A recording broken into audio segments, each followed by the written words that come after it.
나만에 대한 얘기는 많이 들었을 거예요. 그런데 우리가 묵상 본문이 주어졌고, 또 우리가 6월 달 마지막 30일 하반기를 마무리하는 이 시간에 우리가 성만찬을 가지며 하나님의 은혜에 대해서 다시 한번 생각해 볼 기회를 갖게 되었습니다. 하나님의 구원은 이스라엘 백성에게만 미치는 것이 아니라 이방인에게까지 하나님은 구원의 그 영향력을 확대하셨습니다. 하나님은 아람이라고 하는 나라에 나만이라는 사람을 주목해 보셨습니다. 그를 구원하기로 하나님이 결정하셨죠. 1절 말씀을 보겠습니다. 1절 말씀에 보면 나만에 대한 표현이 아주 인상적입니다. 아람 왕의 군대 장관 나만은 그의 주인 앞에서 크고 존귀한 자니 이는 여호와께서 전에 그에게 아람을 구원하게 하셨습니다. 그는 큰 용사이나 나병 환자더라. 우리가 말씀을 읽을 때는요, 단어 하나하나를 주목해 봐야 합니다. 하나님은 성경을 우리에게 주실 때 이 성경이 모든 사람들이 이 성경을 읽고 구원의 도리를 깨닫게 하기 위해서 주셨기 때문에 단어 하나하나까지 섬세하게 신경을 쓰신 것입니다. 그래서 이 단어 하나하나를 놓치지 않고 봐야 하는데, 나만에 대한 표현은 군대 장관입니다. 국방부 장관이에요. 그런데 그가 왕 앞에서 크고 존귀한 자였습니다. 여러분, 크고 존귀한 자입니다. 나가 싸우면 반드시 이깁니다. 나만을 승리하도록 하신 분도 하나님이라고 말하고 있습니다. 그는 큰 용사로서 알려졌습니다. 대단하죠. 우리가 이순신 하면 누구나 다 알잖아요. 그래서 사람들이 심지어 이순신이 예수님 믿었을까? 예수님 믿지 않았을 때 구원 받았을까? 이런 것까지 질문하는 경우가 있는데 그만큼 존경을 받는 장수였습니다. 나만은 아람 나라에 그만큼 크고 존귀한 자였습니다. 이런 크고 존귀한 자의 자리에는 나만 있고 싶죠. 다른 사람 없으면 좋겠으면 나만 있고 싶어. 근데 나만에게 한 가지 큰 문제가 생겼습니다. 그게 바로 나병. 옛날에는 문둥병이라고 했죠. 근데 말이 좀 험악해서 그걸 한센병으로 고쳤습니다. 사람들은 말을 좀 더 순화시키려고 그러고 뭐 듣기 좋게 하는데 다 소용없어요. 죽을 병입니다. 정말 수치스러운 병입니다. 나만은 오늘 우리의 모습을 말해주는 것입니다. 아무리 화려하고 아무리 훌륭하고 인품이 좋아도요, 그냥 죄인이에요. 모든 사람은 죄인입니다. 의인은 없습니다. 그 죄인됨은요, 가족부터 알게 됩니다. 나병은 초기 단계는요, 가족이 알게 됩니다. 그리고 그 당시에는 불치병이기 때문에 이게 점점 심해지면요, 결국 격리를 시켜야 돼요. 같이 있을 수가 없습니다. 근데 이 크고 존귀한 자인 나만이, 큰 용사인 나만이 나병이라니요. 이걸 가족들은 받아들이고 싶지 않았을 것입니다. 더구나 그의 아내는 너무나 큰 괴로움이 생겼을 것입니다. 근데 이 위대한 장수, 크고 존귀한 자에 대한 표현이 1절이 있으면서 갑자기 2절에는요, 반전이 있습니다. 여기에는요, 이름도 없어 알려지지도 않은 어떤 작은 소녀에 대한 언급이 나옵니다. 자, 2절 보세요. 전에 아람 사람이 떼를 지어 나가서 이스라엘 땅에서 어린 소녀 하나를 사로잡음에 그가 나아만의 아내에게 수종들더니. 전쟁 때에 포로로 잡혀온 어떤 어린 소녀가 있는데 이 소녀가 지금 나아만의 몸종으로 지금 쓰임받고 있는 것입니다. 사실 엄밀히 보면 이 소녀의 입장에서 보면요, 소망이 끊겨진 거예요. 자기 나라에서 살지 못하고 끌려와가지고 남의 나라에 어떤 여인의 몸종으로 좀 일하고 있는 것입니다. 그리고 잡혀오는 과정 속에서 얼마나 두려움이 있겠었겠어요. 그리고 군인들이 이 작은 소녀를 어떻게 험악하게 다뤘겠습니까? 또 이리 와 잡아가지고 끌고 갔다. 여러분, 하나님의 구원의 섭리를 보면요, 하나님은 어떤 사람을 구원하실 때 어떤 방법으로 구원할지 아무도 몰라요. 지금 이 소녀가 나만을 구원하는 데 있어서 중요한 역할을 하는 것입니다. 이 소녀가 없었으면 나만은 끝난 것입니다.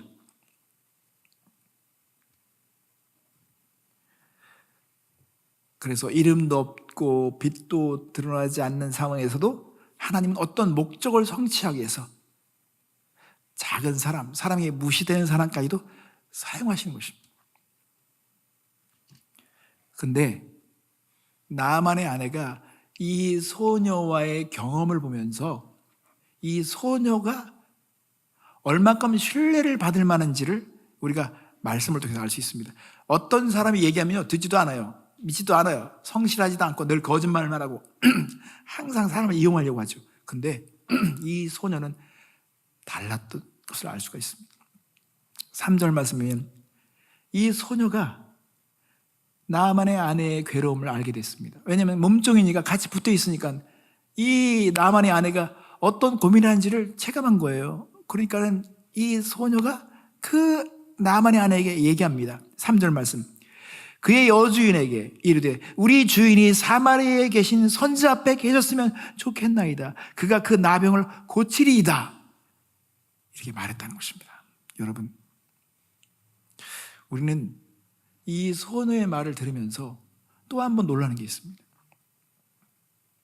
나를 잡아다가 내가 기뻐하지도 않는 상황에서 나를 몸종으로 삼고 나를 노예로 삼은 이 주인 집안에 그 주인이 지금 나병에 걸렸어요. 그러면 속으로 아이고 잘됐다. 너 병 걸려 죽어라. 하나님이 정확하시네. 하나님이 심판하시네.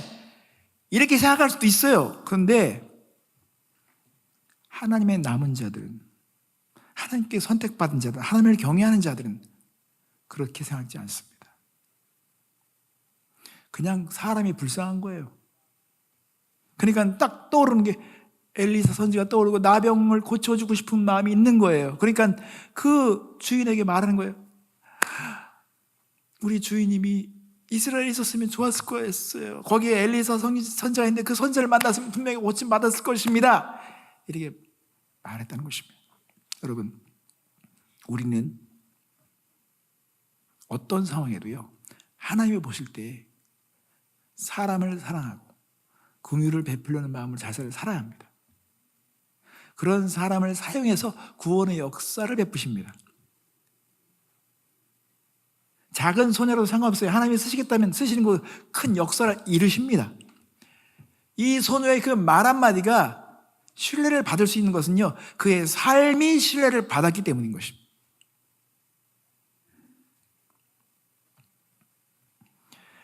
그래서 우리는요, 내가 포로이든지 내가 억울한 일을 당했든지 내가 사람에게 무시를 당했든지 내가 하나님의 구원의 수단으로 쓰임받기 원한다면 우리는요, 마음밭이 좋아야 합니다. 정말 사람들에게 신뢰를 받아야 됩니다. 내 말 한마디가 믿어질 만한 삶을 살아야 됩니다. 그러자 이 아내는 이 소녀의 말을 믿었어요. 이게 더 중요한 겁니다. 무시하지 않았어요. 이걸 받아들이고 나만에게 말하는 것입니다. 자, 나만이 그거를 들었을 때 또 나만이 이거를 신뢰했다는 거예요. 그런 소리 하지 마. 무슨 이스라엘 걔가 얘기하는 소리 무슨 헛소리 듣지 마. 이렇게 말하지 않았다. 그 말을 듣고 왕에게 찾아갔다는 것입니다. 4절 말씀 보시죠. 나만이 들어가서 그의 주인께 아뢰어 이르되 이스라엘 땅에서 온 소녀의 말이 이러이러하도이다. 여러분, 믿었다는 거예요. 왕에게 이제 내가 떠날 수 있는 증명서, 허락서, 어떤 나라와 나라 사이에서의 어떤 교류가 일어나면서 내가 이스라엘 정당에 갈 수 있는 합법적인 그런 루트를 허락받기 위해서 왕을 찾아간 것입니다. 그러니까 왕은요, 역시 아람에 대한 그 사랑과 그 기대감을 저버리지 않았습니다. 그래서 5절 6절 말씀이면 왕이 구체적으로 실행합니다. 아람 왕이 이르되 갈지어다 이제 내가 이스라엘 왕에게 글을 보내리라 하더라. 나만이 곧 떠날새 온 은 10달란트와 금 6,000개와 의복 10벌을 가지고 가서 이스라엘 왕에게 그 글을 전하니 일렀을 때 내가 내 신하 나만을 당신에게 보내오니 이 글이 당신에게 이르거든 당신은 그의 나병을 고쳐주소서 하였더라. 여러분, 이거는요 아람 왕의 입장에서는 자존심 상하는 일이에요. 왜냐하면 이스라엘과 아람에는 지금 적대 관계고 전쟁을 벌이는 관계인데 내가 이 자존심을 다 내려놓고 이 편지를 써서 사정하는 거예요. 우리 군대 정권을 고쳐달라. 지금 정치적인 나라와 나라 사이의 교류를 통해서 이걸 풀려는 그런 상황인데 편지를 쓰는 것은 자존심을 굽혀야 되는 것입니다. 그런데요, 여러분, 이 왕들의 생각은요, 어떤 믿음의 언어를 쓰거나 그들이 어떤 생각하는 것이 하나님을 의지하는 게 아닙니다. 내가 이렇게 협상하고 어떤 사람을 설득해서 이거를 고칠 수 있는 방법을 생각하는 거예요. 돈을 이 정도까지 주면, 이 정도까지 내가 좀 자존심을 굽히면 뭐 해결되겠지라고 생각하는 것이죠. 근데요, 이스라엘 왕이 이 편지를 받고 대단하게 오해를 합니다. 어떻게 오해할까요? 자, 7절 말씀 보십시오. 이스라엘 왕이 이 글을 읽고 자기 옷을 찢으며 이르되 내가 사람을 죽이고 살리는 하나님이냐? 그러니까 이 편지를 보고서 오해를 한 거예요. 나보고 살려내라고? 내가 신이야? 그가 어찌하여 사람을 내게로 보내 그의 나병을 고치라 하느냐? 너희는 깊이 생각하고 저의 왕이 틈을 타서 나와 더불어 시비하려 함인 줄 알라. 그러니까요, 이 편지를 읽고서는요, 내가 못 고칠 줄 알고 이걸 빌미로 전쟁을 벌려고 하는구나. 내가 못 고치니까 전쟁하려는구나. 아는구나. 이게 너희들 한번 생각해봐. 자기 신하들이 물어. 너 생각해봐. 내가 고칠 수 있을 것 같아. 나 신이냐? 못 고치잖아. 결국은 전쟁하려는 거야. 이거 가지고 핑계대가지고. 사람은 이렇게 착각은 자유입니다. 선택은 이제 해야 되겠죠. 그러니까 이제 이스라엘 왕이 안절부절 못하면서 막 지금 결국은 자기 옷을 막 찢으면서 고민하는 것이 어떻게 해결해야 되나. 자, 8절 말씀. 하나님의 사람 엘리사가 이스라엘 왕이 자기 옷을 찢었다 함을 듣고 왕에게 보내 이르되 왕이 어찌하여 옷을 찢었나이까? 그 사람을 내게로 오게 하소서. 그가 이스라엘 중에 선지자가 있는 줄을 알리다. 엘리사는요, 영원히 아주 분명한 사람입니다. 그리고 왕이 무엇을 고민하는지를 다 보는 겁니다. 그래서 하나님의 구원에 대한 섭리가 있구나. 하나님께서 나에게 말씀하시는구나. 이 일을 행하라고 하시는구나. 그래서 왕에게 종을 보내서 말하는 거예요. 그 사람을 나에게 보내주세요. 제가 고쳐서 이스라엘에 선자가 있다는 걸 증명해내겠습니다 라고 말하는 것이죠. 그런데요, 나만이 어디로 갑니까? 결국은 엘리사의 집으로 가도록 정해졌습니다. 왕이 아니에요. 왕은 못 고쳐요. 자, 엘리사에게 갔습니다. 여러분, 이게 대장관입니다. 이게 참 인상적인 장면이 이거예요. 자, 9절 말씀. 나만이 이에 말들과 병거들을 거느리고 이르러 엘리사의 집 문 앞에 섰습니다. 아주 초라한 집일 것 같아요. 엘리사의 집이 뭐 이렇게 화려하거나 뭐 이렇게 멋들어진 집이 아닐 것 같아요. 소박한, 어쩌면 초가집처럼 아주 그냥 가난한 자의 집 같은, 그 앞에 수많은 사신들과 그 선물을 가지고 지금 서 있는 거예요, 지금. 그런데 나만은 자신의 기대에 져버리는 현장을 목격합니다. 10절 말씀 보십시오. 엘리사가 사자를 그에게 보내 이르되 너는 가서 요단강에 몸을 7번 씻으라. 내 살이 회복되어 깨끗하리라 하는지라. 자, 나만은 분명 기쁜 소식을 들었어요. 기쁜 소식 들었어요. 깨끗해질 것이다. 너는 치유를 받을 것이다 하는 말을 들었어요. 그러나 이 말은 전혀 의미가 없어요. 나만에겐 전혀 의미가 없어. 왜냐하면 내가 이렇게 사신을 끌고 왔는데 나아보지도 않아? 그 종을 통해서 나한테 얘기를 해? 굴욕감을 느꼈습니다. 그런 모욕을 느끼는 것 같았을 것입니다. 내가 외교를 해봐서 알지만 내가 이 정도까지 찾아왔으면 나와 봐야지, 얼굴을 내밀어야지. 그리고 정상적인 사람이라면 나에게 내가 얼마나 이 위대한 그런 군인인지 이 모습과 이들 이끌어온 이런 규모를 좀 보면서 좀 놀래줘야 되는 거 아니야? 여러분, 엘리사는 나만이 얼마나 훌륭한 사람이니, 얼마나 위대한 사람이니, 얼마나 큰 사람인지 별 관심 없어요. 엘리사의 관심은 나만의 병에 대한 관심밖에 없습니다. 여러분, 우리가 성경을 믿는 사람이고요, 진짜 진정한 그리스도인이라고 한다면요, 우리는 사람에 대해서 관심을 둘 때 그 사람이 어떤 직업이니, 어떤 학력을 하셨니, 얼마나 성취했니, 이거 별 관심 없어야 됩니다. 그 사람이 누구냐는 그거로 측정되는 게 아닌 것입니다.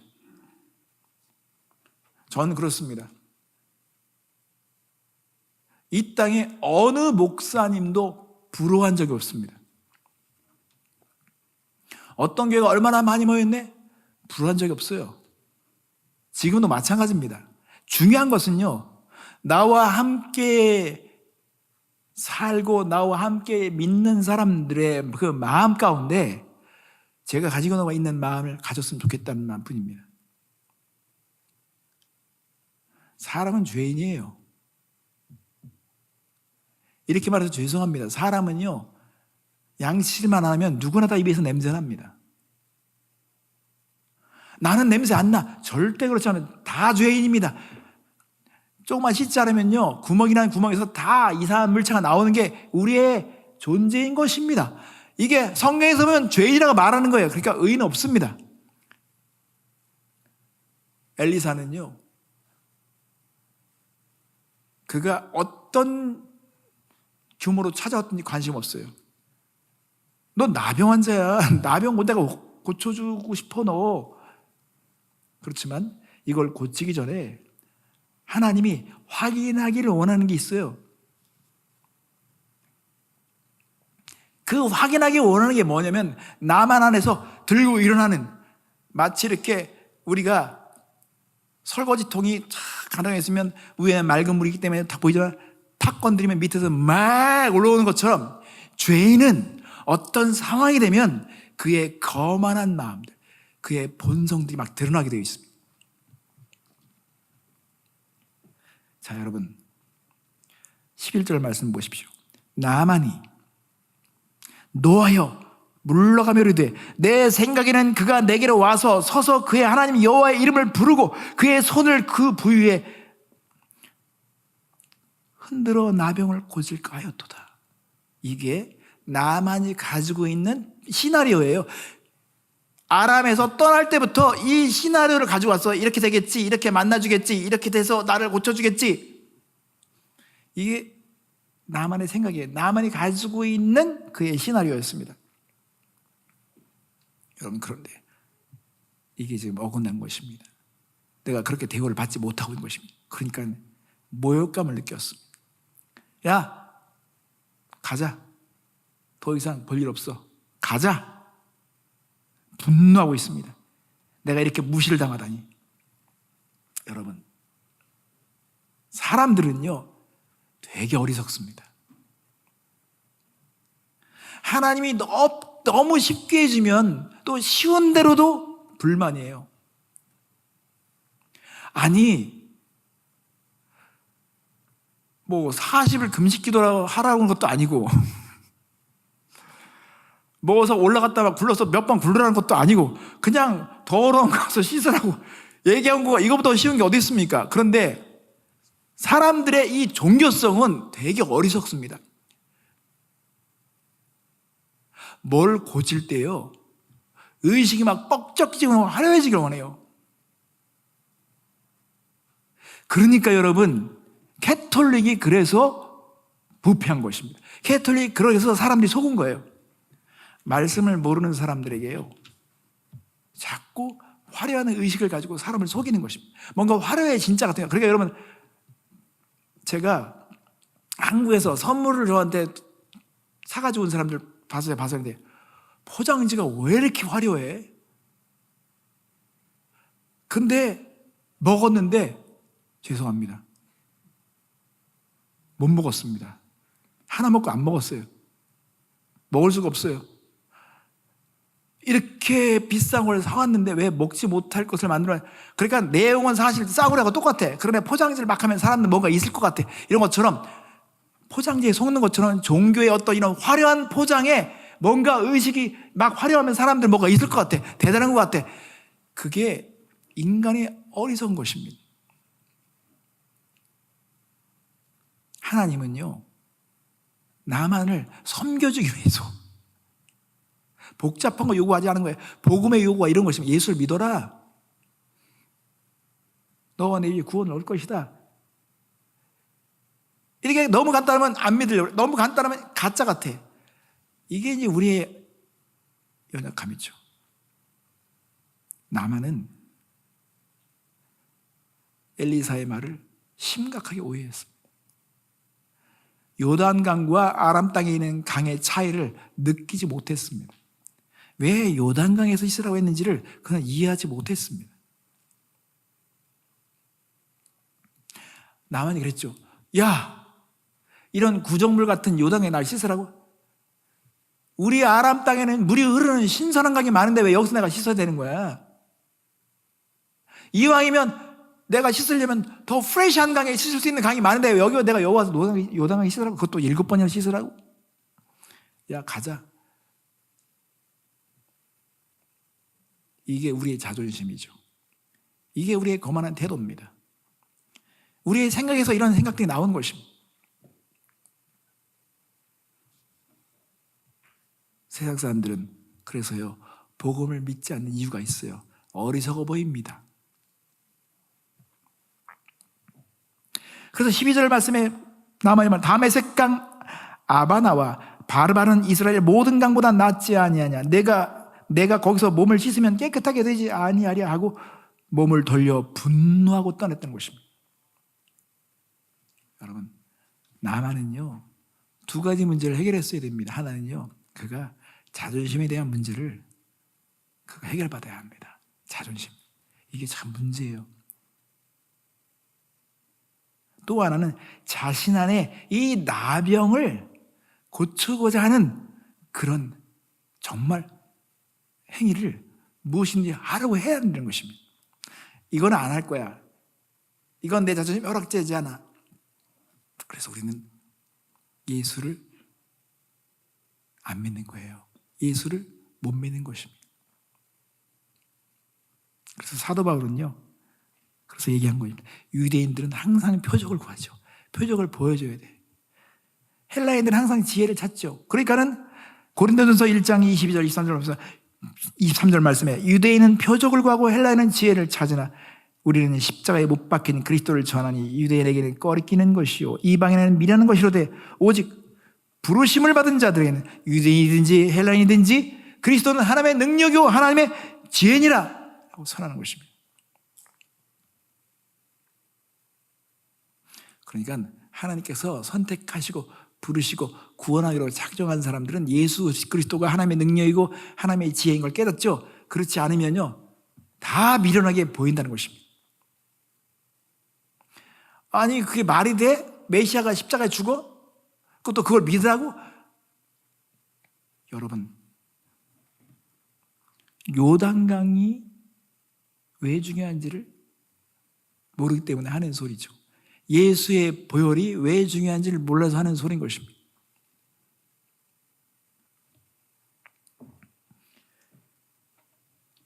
그래서 고린도전서 1장 25절에 보면 하나님의 어리석음이 사람보다 지혜롭고 하나님의 약함이 사람보다 강하니라. 하나님은요, 우리가 하나님의 은혜를 체험하기 위해서, 구원을 체험하기 위해서는요, 우리가 죄인됨을 인정하며 우리가 스스로 할 수 없다는 걸 인정하며 자존심을 다 내려놓고 주여 나를 불쌍히 여겨 주시옵소서. 이렇게 할 수 있는 자세, 그걸 보고 싶은 것입니다. 왜? 그것도 하나님이 높여주시기 위해서, 치유해 주시기 위해서 그런 거예요. 그래서 베드로전서 5장 6절 말씀이면 그러므로 하나님의 능하신 손 아래에서 겸손하라. 때가 되면 너희를 높이시라고 했습니다. 겸손해야 합니다. 하나님의 은혜는 겸손할 때 임하는 것입니다. 나만은 구원을 받기로 하나님께서 작정하신 것 같아요. 구원하시기로 작정하신 것 같아요. 왜냐하면 그 주변에는 참 좋은 사람들만 있어. 그 어린 소녀부터 시작해서 그 아내도 그냥 단순하게 믿었죠. 그리고 또 엘리사를 또 만나서 엘리사의 종이 또 이렇게 도와주고 있어요. 그런데 이제 이것까지도 거부하면서 나만이 다시 본국을 가려고 할 때 그 나만의 종들이 또 아주 잘 도와주고 있습니다. 자, 13절 보면 그의 종들이 나와서 말하 이르되 내 아버지여 선자가 당신에게 큰일을 행하라 말하였다면 행하지 아니었으리까 하물며 당신에게 이르기를 씻어 깨끗하게 하라 함이니까. 그러니까 이 종들이 논리적으로 말하는 거야. 주인님, 나만이 어려운 거 시켰어요? 뭐 불가능한 거 시켰어요? 그냥 씻으라는데 그거보다 뭐 쉬운 게 어디 있어요? 그거 씻으면 될 거 아니에요? 밑자의 본전 아닙니까? 그러니까 나만이 생각하고 있는 거니까 말이 맞는 거예요. 그러네? 여기까지 왔는데 내가 이거 돌아가는 것도 그럼 후회스럽고. 여러분, 그래서 우리는 나와 관계된, 나와 교제하는 사람들은요 되게 중요한 것입니다. 내가 늘 만나고 나와 함께하는 사람들은요 정말 좋은 사람들이 많아야 돼요. 누가 이렇게 막 조언해 줄 때 맞아, 그거 맞아, 그렇게 해보세요, 얼마나 좋아.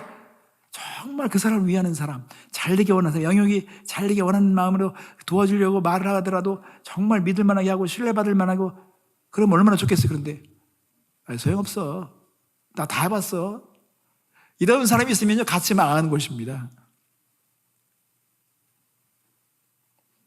우리는 교제할 때 그런 경험을 선물해 줘야 됩니다. 나를 통해서 하나님이 어떻게 일하실지 몰라요. 그러니까 우리가요 편지 하나, 전화 하나, 글 쓰는 거 하나, 카톡 보내는 거 하나, 이것까지도 우리는 정말 주님의 도구로 쓰임받을 수 있도록 우리는 믿음으로 행해야 합니다. 성령 충만한 가운데 행해야 합니다.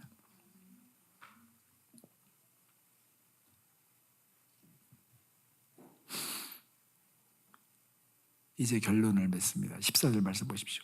나만이 이에 내려가서 하나님의 사람의 말대로 요단강에 7번 몸을 잠그니 그의 살이 어린아이의 살같이 회복되어 깨끗하게 되었더라.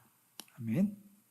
여러분, 구원, 영생, 이것은 돈으로 살 수 있는 게 아닙니다. 하나님의 은혜죠. 나만과 왕들은 이것을 거래로 해결하려고 하고 돈으로 해결하려고 그러고 어떤 선물을 줘서 해결하려고 했죠. 그것은요 하나님을 모독하는 것입니다.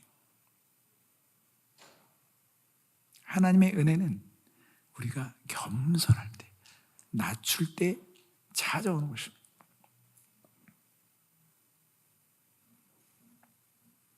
근데 오늘 시간이 없어서 그렇지 나만이요 진짜 변화됐습니다. 나만이 진짜 변화됐어요. 15절에 보면 나만이 자신을 종으로 말합니다. 엘리사의 종으로 말해요. 그리고 여호와 하나님만이 진짜 신인 것을 고백합니다. 그리고 자신은 자신의 가지고 있는 예물을 막 사람들 앞에서 이제 정시로다가 그 신하들 앞에서 정시로 엘리사의 감사하는 마음으로 표하고 매물을 막 드리려는데 엘리사가 안 받으니까 계속 권유하는데 안 받아요. 엘리사는 정확하게 가르쳐 주는 것이죠. 하나님의 은혜는 돈으로 살 수 있는 게 아니야. 나는 이걸 받을 수 없어. 그러니까 여기서 또 하나의 증거를 봤죠. 진짜네. 이게 거래가 아니네.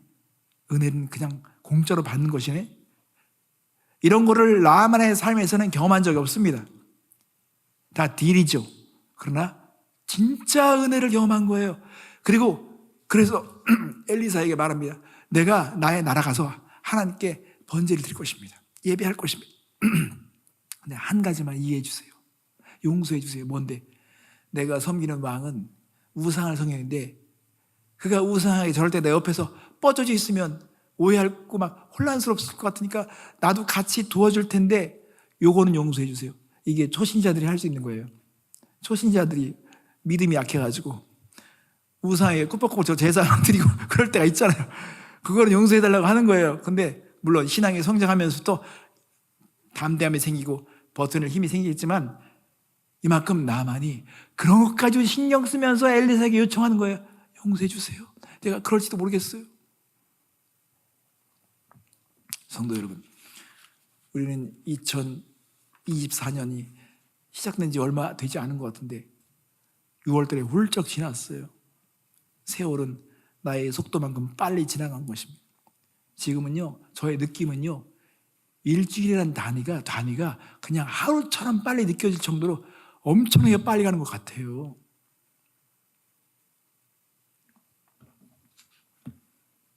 오늘 우리는 이 성찬 예식을 통해서 다시 한번 하나님의 은혜를 기억했으면 좋겠습니다. 내게 하나님의 은혜가 어떻게 찾아왔는가? 우리가 이 은혜를 다시 한번 부여잡고 새로운 하반기를 시작했으면 좋겠습니다. 하나님의 은혜가 있어야 됩니다. 은혜 없으면 다 질퍽거리고 뭐 열매도 없어요. 하나님의 은혜가 잠겨서 어떤 일을 행할 때 하나님의 열매를 맺어 주실 거라고 저는 믿습니다.